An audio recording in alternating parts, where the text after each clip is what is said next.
Whispers of betrayal.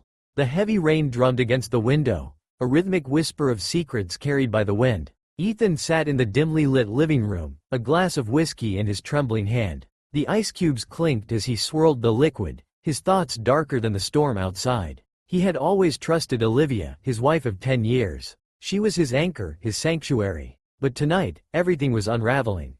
It started with a scent of foreign cologne lingering on Olivia's scarf. At first, Ethan dismissed it. Perhaps a colleague, a friend. But then came the late nights, the hushed phone calls, the distant glances. The gnawing suspicion grew until he could no longer ignore it. He had to know the truth. One evening, while Olivia was in the shower, Ethan did something he had sworn he would never do. He checked her phone.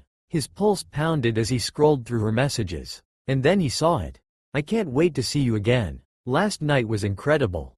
The text was from a number he didn't recognize. His breath hitched, his chest tightening. He clicked on the contact. No name. Just a string of messages, each one more damning than the last. Ethan's world tilted. His hands clenched into fists, the phone slipping from his grasp. The woman he had built his life around, the woman he had loved with every fiber of his being, was betraying him. But with whom? Determined to uncover the truth, Ethan hired a private investigator. A week later, the investigator returned with photos of Olivia, dressed in a crimson dress he had never seen before, sitting across from a man at an upscale restaurant. The way she leaned in, the way their hands touched, it was undeniable. Betrayal had a face. James Reynolds.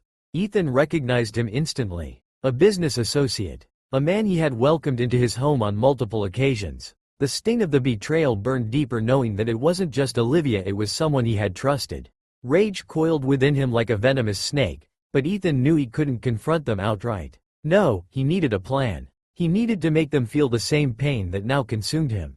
The next few weeks, Ethan played the role of the loving husband, never letting on that he knew. He observed, he listened, he waited. And then, he struck.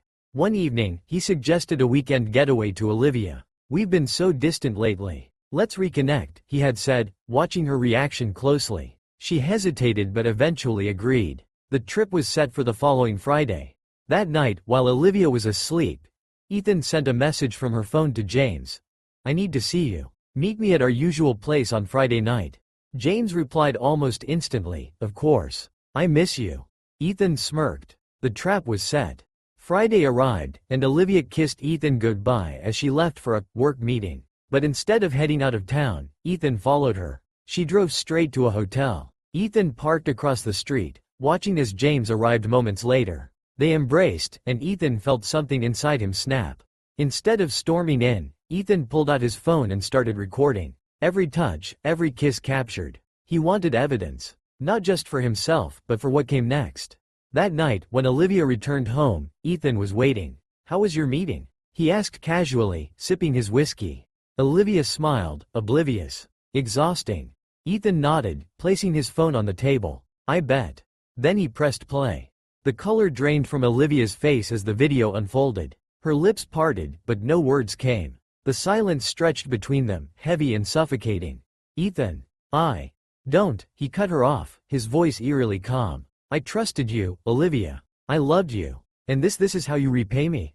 Tears welled in her eyes, but Ethan felt nothing. The love he once had for her had been buried beneath layers of betrayal and hurt.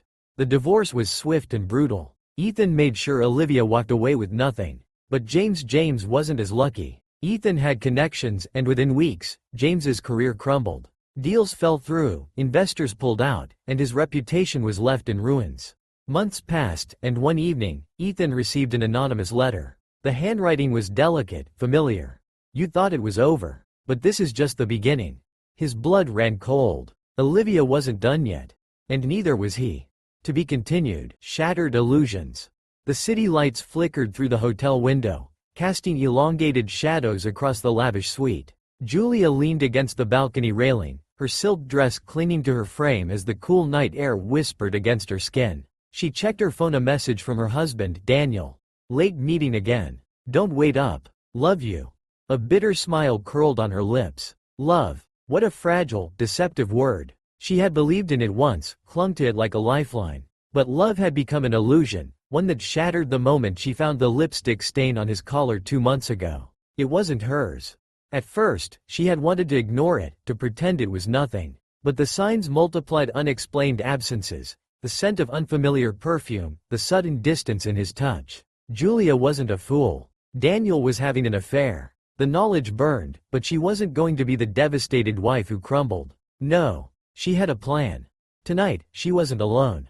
A man stepped out from the shadows of the suite, a striking figure with piercing green eyes and an aura of quiet danger. His name was Adrian, and he was not just a stranger. He was someone who had been watching Daniel long before Julia suspected anything. "Are you sure about this?" Adrian's voice was smooth, calculated. "Once we start, there's no turning back." Julia met his gaze without hesitation. "I've never been more certain. He destroyed my trust. Now, it's my turn." Adrian nodded. He had been gathering evidence on Daniel for months. What Julia hadn't expected when she hired a private investigator was the tangled web of secrets he would uncover. Daniel wasn't just unfaithful, he was involved in something far darker. Business deals that didn't exist, hidden accounts, and connections to people whose names only appeared in hushed whispers. The affair? That was the least of Julia's concerns now. She poured herself a glass of wine, watching the city below. "Tomorrow is our anniversary," she murmured. "And I plan to give Daniel a night he'll never forget." The next evening, Julia dressed with meticulous care. A deep red gown, the color of betrayal, and a necklace Daniel had gifted her years ago before the lies. She arrived at the upscale restaurant where they had planned to celebrate, her heart pounding, not with love, but with the thrill of what was to come. Daniel was already there, looking effortlessly composed, as if he weren't leading a double life. He smiled as she approached, playing the role of the devoted husband perfectly. "Happy anniversary, darling." Julia returned the smile, but inside, she was counting down the minutes. Halfway through dinner, Adrian appeared. Not as a stranger, but as an old acquaintance Daniel had conveniently forgotten to mention. The tension at the table was thick enough to slice. "Adrian," Daniel finally said, his voice controlled but his eyes wary. "I didn't expect to see you here." Adrian smirked, swirling the whiskey in his glass. "Oh, I imagine you didn't. But then again, secrets have a way of revealing themselves." Julia leaned in, resting her chin on her hand. "Speaking of secrets, darling, there's something I need to tell you." Daniel's fork hovered midair. "What is it?" She slid a file across the table: documents, bank statements, photos. Everything. His affair. His illegal dealings. His lies. Daniel's face drained of color. "Julia, where did you get this?" She sipped her wine slowly. "Let's just say, while you were busy sneaking around, so was I." The silence stretched. And then, Adrian placed a small recording device on the table, pressing play. Daniel's own voice filled the air, confessing to crimes that, if exposed, would ruin him completely. Daniel swallowed hard. "You don't understand." "Oh, I understand perfectly," Julia interrupted, her voice sharp as glass. "You see, I thought the worst thing you could do was betray me with another woman. But then I realized your real betrayal wasn't in the bedroom. It was in the empire of lies you built around us." Adrian leaned back. "You have two options, Daniel. Either you walk away quietly and leave everything to Julia, or, well, let's just say the authorities will be very interested in this little compilation of ours." Daniel's jaw tightened. He was cornered. Julia smiled, a slow, satisfied expression. "Happy anniversary, love." Daniel exhaled shakily, understanding that his reign had come to an end. He had underestimated Julia. And now, he was paying the price. As Julia and Adrian walked out of the restaurant, the night air felt different, lighter, freer. The illusion was shattered, but from the fragments, she had built something far stronger. She had been the betrayed. But now? Now, she was the one who won the game. To be continued.